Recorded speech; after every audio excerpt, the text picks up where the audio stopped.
Баршаңызға қайырлы күн достар, сіздермен бірге ерекше тағамдар әлемі. Бүгін сіздерге үй жағдайында ең дәмді, ішкенге жағымды, жұп-жұмсақ, қоп-қою айранды қалай ұйыту қажеттігін көрсететін боламын.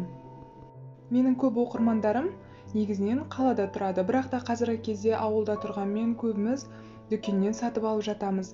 Егер де сіз өз қолыңызбен жасап, үй ішіңізді қуантқыңыз келетін болса, дүкеннің сүтімен де айран ұйытуға болады. Немесе қолдың сүтін сатып алып, одан да үй жағдайында айранды өзіңіз ұйытып алсаңыз болады. Ол үшін бізге 1 литр 6% сүт қажет, немесе қолдың сүті қажет, және 1 ас қасық айран қажет болады. Ең алдымен сүтімізді осылай табаға құйып алып, қан жылым температураға келтіріп аламыз, яғни жылытып аламыз.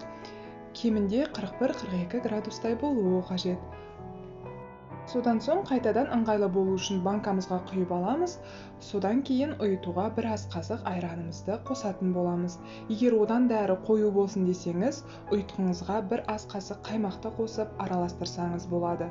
Осылай қан жылым үстіңізге айраныңызды салып, жақсылап араластырып, қақпағын жауып, целлофан пакетке орап, және жылы болып тұру үшін сыртын сүлгімен орап қойсаңыз болады. Көбіне айранды кешкілік ұйытқаныңыз жақсы, себебі жатар алдын қойып қоясыз жылы жерге, таңертең айраныңыз дайын болып тұрады.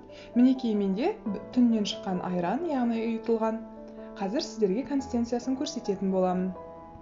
Мінекей достар, көрер көзге айранның қоюланғаны көрініп-ақ тұр. Енді сіздерге жақсы көрінуі үшін кесеге құяйын.